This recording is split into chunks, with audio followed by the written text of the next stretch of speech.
أعوذ بالله من الشيطان الرجيم بسم الله الرحمن الرحيم وأقيموا الصلاة وآتوا الزكاة واركعوا مع الراكعين أتأمرون الناس بالبر وتنسون أنفسكم وأنتم تتلون الكتاب أفلا تعقلون واستعينوا بالصبر والصلاة وإنها لكبيرة إلا على الخاشعين الذين يظنون أنهم ملاقو ربهم وأنهم إليه راجعون۔ اور قائم رکھو نماز اور دیا کرو زکوٰۃ اور جھکو نماز میں جھکنے والوں کے ساتھ۔ کیا حکم کرتے ہو لوگوں کو نیک کام کا اور بھولتے ہو اپنے آپ کو، اور تم پڑھتے ہو کتاب، پھر کیوں نہیں سوچتے ہو؟ اور مدد چاہو صبر سے اور نماز سے، اور البتہ وہ بھاری ہے مگر انہیں عاجزوں پر جن کو خیال ہے کہ وہ روبرو ہونے والے ہیں اپنے رب کے، اور یہ کہ ان کو اسی کی طرف لوٹ کر جانا ہے۔ سورۃ البقرہ آیت نمبر 43، آیت نمبر 44، آیت نمبر 45 اور آیت نمبر 46 اور نمبر 1۔ سورہ بقرہ کی تلاوت ہو رہی ہے، اور جیسا کہ بیسہ تفسیر میں ہمارے سامنے بات آئی کہ سورہ بقرہ کا جو رکوع چل رہا ہے، اس رکوع میں ان آیات میں اللہ تبارک تعالیٰ نے بنی اسرائیل کو جو نعمتیں ان پر نازل فرمائی ہیں، ان کو عطا کی گئی ہیں، ان کی یاد دہانی کرائی ہے۔ یا بنی اسرائیل اذکروا نعمتی التی انعمت علیکم، اے بنی اسرائیل یاد کرو ان نعمتوں کو، ان چیزوں کو جو ہم نے آپ کو عطا فرمائی ہیں۔ یعنی نعمتوں کو یاد دلا کر، یہ نعمتوں کی یاد دہانی کرا کر ان کو ایمان کی دعوت دی گئی، اور گزشتہ تفسیر میں ان کو ایمان کی دعوت تھی، اور آج جو آیت مبارکہ تلاوت ہوئی ہیں ان کو ایمان کے ساتھ اعمال کی دعوت دی جا رہی ہے۔ ایمان کے ساتھ ساتھ اعمال صالحہ ضروری ہے، صرف ایمان کامیابی کے لیے نہیں بلکہ ایمان کے ساتھ ساتھ اللہ تبارک تعالیٰ نے قرآن مجید میں اعمال کی بھی دعوت دی ہے۔ لہذا مذکورہ آیت مبارکہ میں خطاب ہے یہودیوں سے، یہودی جو بنی اسرائیل ہیں ان کو خطاب ہے، وَأَقِيمُوا الصَّلَاةَ وَآتُوا الزَّكَاةَ۔ جب ایمان لا چکو، ایمان کی دعوت دی گئی، اور جب آپ نے ایمان لایا ہے، ایمان لا چکو، ایمان لے آؤ، تو اب اعمال کی طرف آؤ۔ وَأَقِيمُوا الصَّلَاةَ، نماز کو قائم کرو۔ اقامت صلاۃ، قرآن مجید کے اندر اللہ تبارک تعالیٰ نے نماز کا جہاں کہیں بھی ذکر فرمایا ہے وہاں پر اقامت صلاۃ کا ذکر ہے۔ صرف نماز پڑھنے کا ذکر نہیں بلکہ نماز کو قائم کرنے کا ذکر اللہ نے بیان فرمایا ہے۔ اقامت صلاۃ، اقامت صلاۃ کیا ہے؟ نماز کو اس کے آداب، مستحبات، واجبات، سنن، تمام چیزوں کی رعایت کرتے ہوئے ادا کرنا، ظاہری اعتبار سے، اور خشوع و خضوع کو باطنی اعتبار سے پیدا کر کے نماز کو پڑھنا، یہ کیا ہے؟ نماز کو قائم کرنا ہے، نماز کا قائم کرنا۔ ایک آدمی مسجد میں پہنچے، نہ اس کو اللہ کا دھیان ہے، نہ نماز کون سی ہو رہی ہے اس کا علم ہے، کتنے رکعتیں ہیں اس کا بھی علم نہیں ہے، اور پھر نماز سے فارغ ہو جائے، یہ غفلت والی نماز ہے، یہ غفلت والی نماز ہے۔ یہ نماز کا پڑھنا کہلائے گا، اقامت صلاۃ نہیں کہلائے گا۔ لہذا اللہ تبارک تعالیٰ نے قرآن مجید کے اندر جہاں کہیں بھی ذکر کیا ہے وہاں پر اقامت صلاۃ کا ذکر ہے۔ اقیموا الصلاۃ، اور اس کے بعد بیان فرمایا وآتوا الزکاۃ، اور زکوٰۃ ادا کرو۔ زکوٰۃ کسے کہتے ہیں؟ زکوٰۃ لفظی اعتبار سے اگر ہم دیکھیں گے تو پاک کرنا، پاک ہونا، اس کے معنی آتے ہیں۔ زکوٰۃ کے معنی سے پاک کرنے کے آتے ہیں، لیکن شریعت کے اصطلاح میں زکوٰۃ کسے کہیں گے؟ مال کا وہ حصہ علیحدہ کرنا جو شریعت نے متعین فرمایا ہے۔ اب روپے کے اعتبار سے الگ ہے، جانوروں کے اعتبار سے الگ ہے، اور جانوروں میں بھی بکری ہے تو اس کا حصہ الگ ہے، اونٹ ہے تو اس کا حصہ الگ ہے، الگ الگ اعتبار سے ہے۔ ہمارے عموم کے اعتبار سے اگر ہم دیکھیں گے تو پورے مال کا 40واں حصہ، پورے مال کا 40واں حصہ جو شریعت نے متعین فرمایا اس کو زکوٰۃ کہتے ہیں۔ تو اللہ تعالیٰ بیان فرما رہے ہیں اقیموا الصلاۃ وآتوا الزکاۃ، نماز کو قائم کرو اور زکوٰۃ ادا کرو، زکوٰۃ دیا کرو۔ اور اگلا جو ٹکڑا ہے وَارْكَعُوا مَعَ الرَّاكِعِينَ، رکوع کرو رکوع کرنے والوں کے ساتھ۔ پہلے نماز کو قائم کرنے کا حکم ہوا، اور اس کے بعد اب بات آ رہی ہے نماز کے ایک جزء کی۔ نماز کا رکوع نماز نہیں ہے، نماز کا ایک حصہ ہے، لیکن اللہ تبارک تعالیٰ نے یہاں پر حکم دیا وَارْكَعُوا مَعَ الرَّاكِعِينَ، رکوع کرو رکوع کرنے والوں کے ساتھ۔ اس کا کیا مطلب ہے؟ پوری نماز کو ذکر کرنے کے بجائے نماز کے اندر صرف ایک جزء کو بیان کیا گیا۔ اس لیے مفسرین نے بیان فرمایا ہے یہودیوں کے لیے بھی نماز تھی اور زکوٰۃ بھی ان پر فرض تھی، نماز بھی ان پر فرض تھی، لیکن یہودیوں کی نماز میں اور مسلمانوں کی نماز میں فرق یہ ہے کہ ان کی نماز میں قیام ہے اور سجدہ ہے، رکوع نہیں ہے۔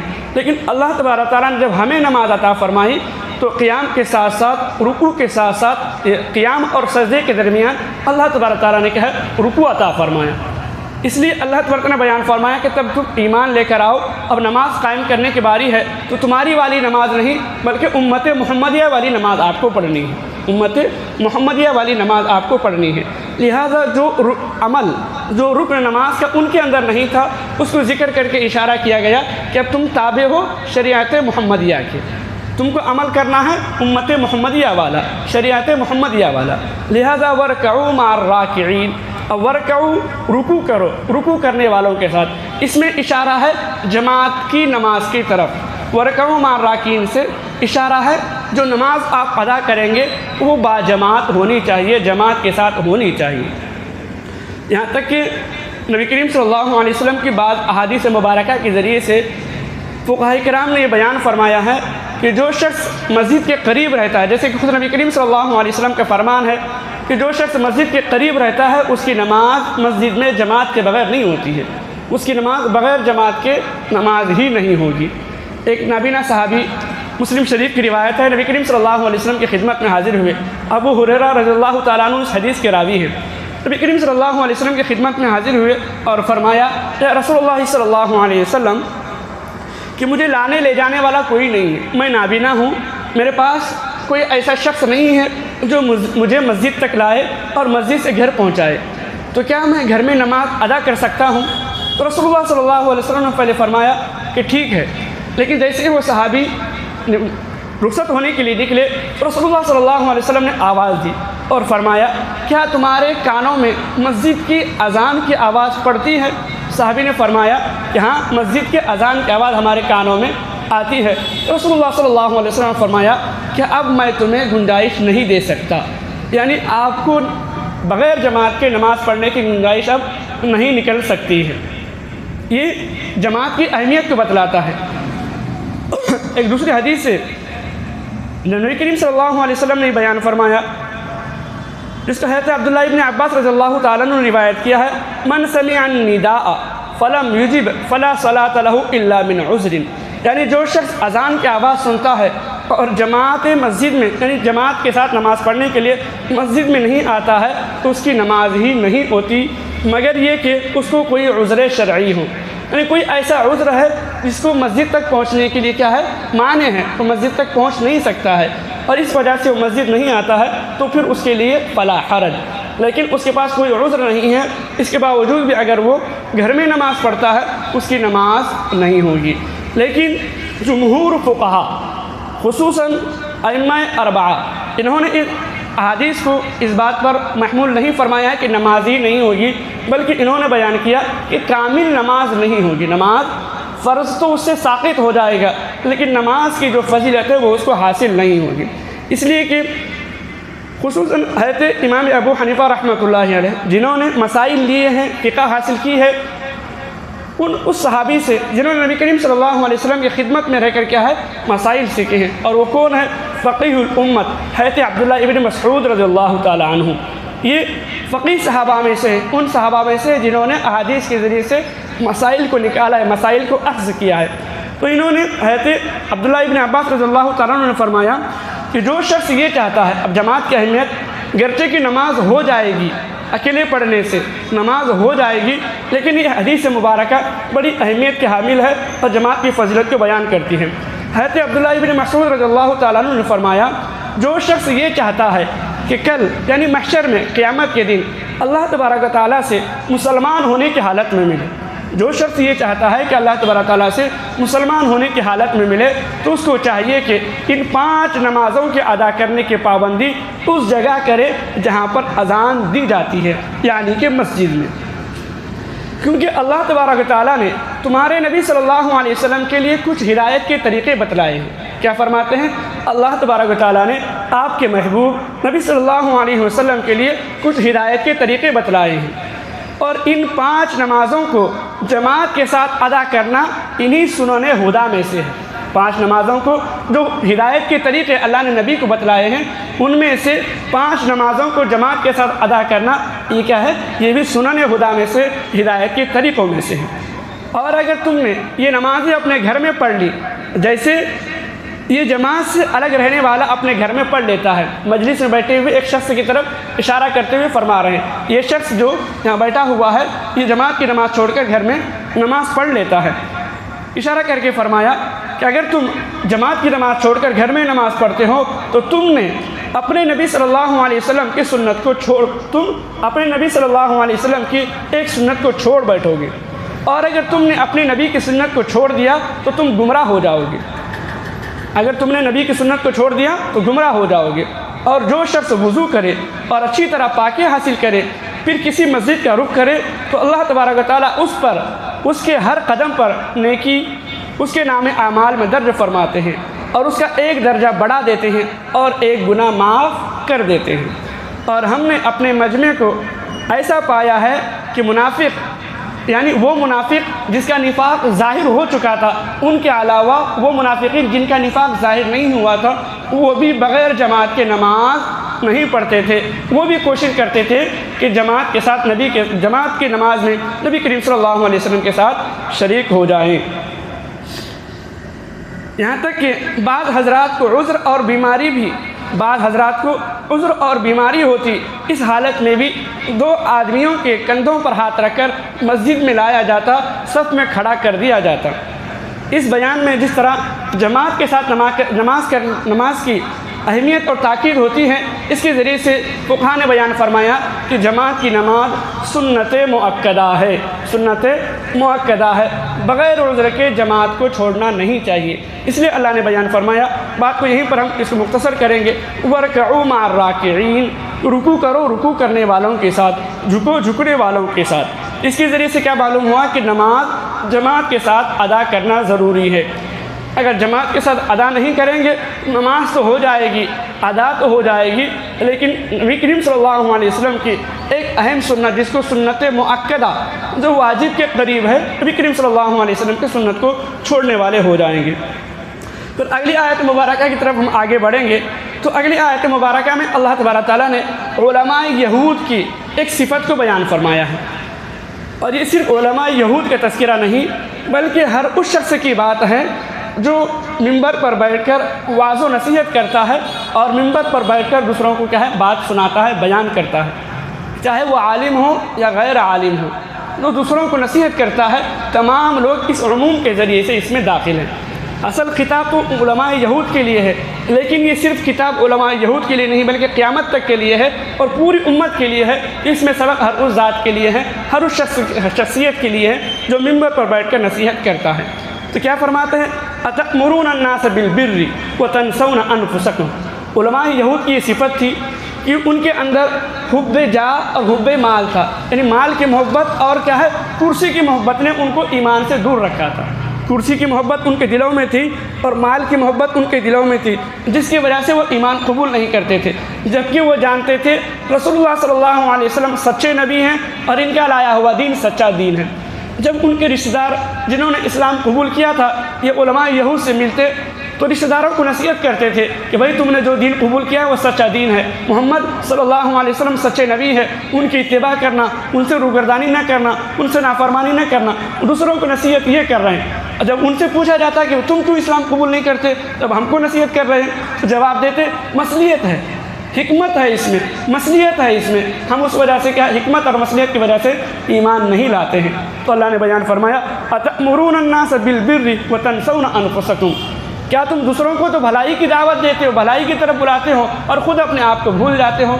جبکہ جس بھلائی کی طرف لوگوں کو تم بلا رہے ہو وہ صرف لوگوں کے فائدے کی چیز نہیں ہے بلکہ تمہارے لیے بھی تو فائدے کی چیز ہے، تمہاری بھی اس میں کامیابی چھپی ہوئی ہے۔ وَتَنْسَوْنَ أَنفُسَكُمْ وَأَنْتُمْ تَتْلُونَ الْكِتَابَ، جبکہ تم کتاب کی تلاوت کرتے ہو۔ کتاب سے مراد تورات ہے، وہ تورات کے عالم تھے، تورات کے جاننے والے تھے، اور تورات کے اندر اللہ تبارک و تعالیٰ نے اس بات کو واضح طور پر بیان فرما دیا ہے کہ آخری نبی محمد صلی اللہ علیہ وسلم آنے والے ہیں، جب وہ آئیں گے تو آپ کو ان پر ایمان لانا ہے، ان کی اتباع کرنا ہے اور ان کی پیروی کرنی ہے۔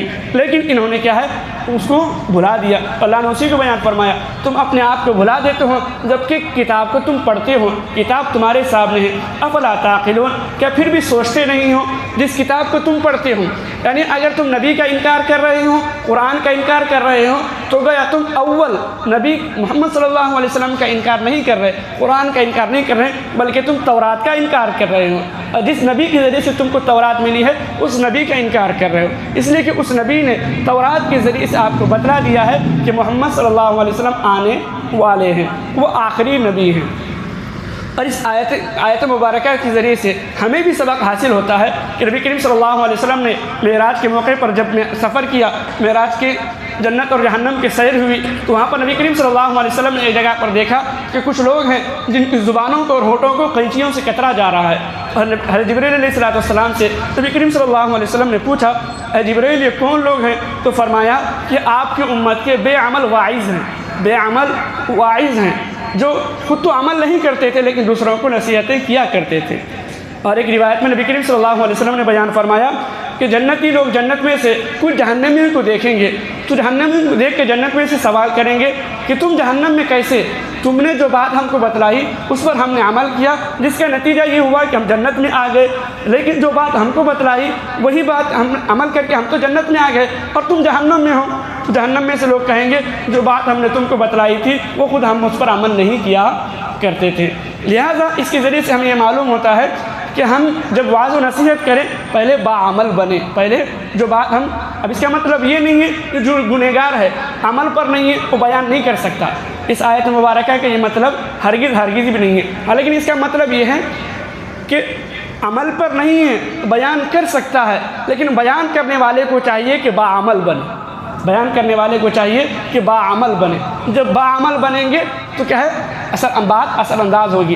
حکیم الامت اشرف علی صاحب تھانوی رحمۃ اللہ علیہ کا مقولہ قول ہے، وہ خود بیان کرتے ہیں اس آیت مبارکہ کے ضمن میں کہ جب کوئی بات، کوئی کمی میرے اندر نظر آتی تھی، وہ خود اپنے بارے میں بیان کرتے ہیں، جب کوئی کمی، کوئی برائی، کوئی نقص اگر میرے اندر نظر آتا تھا تو میں اس کو بیان میں بار بار بولتا تھا تاکہ مجھ کو عمل کی توفیق ملے، تاکہ مجھے عمل کی توفیق ملے۔ تو اس کے ذریعے سے آدمی ایسا نہیں ہے جب بولتا ہے تو خود ارادہ کرتا ہے کہ بھئی جب میں بول رہا ہوں تو مجھے عمل کرنا چاہیے، اور عمل کی توفیق بھی اس کے ذریعے سے ملتی ہے، لیکن نیت درست ہو کہ بھئی مجھے عمل کے اندر اس چیز کو لانا ہے۔ صرف بیان کر دیں گے اور واضح و نصیحت ہوگی اور عمل کا نیت اور ارادہ نہیں ہے اور خطاب سارے مجمع کو ہے اور اپنے کو خطاب نہیں ہے تو پھر نفع بخش نہیں ہوگا بلکہ نقصان کا ذریعہ بنے گا۔ اب یہاں پر بات آئی تھی کہ علماء یہود کو کس چیز نے ایمان سے روکا تھا؟ حب جاہ اور حب مال نے، حب جاہ یعنی کرسی کی محبت اور مال کی محبت نے۔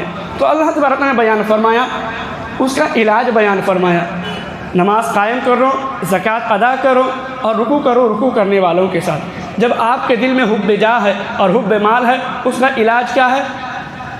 کیونکہ علاج کی ضرورت ہے، کیونکہ بڑی بیماریاں ہیں اور بہت ہی خطرناک بیماریاں ہیں۔ جب کہیں پر حب مال آتا ہے نقصان کا ذریعہ بنتا ہے، اور حب جاہ آتا ہے، کرسی کی محبت آتی ہے تو بھی نقصان کا ذریعہ بنتی ہے۔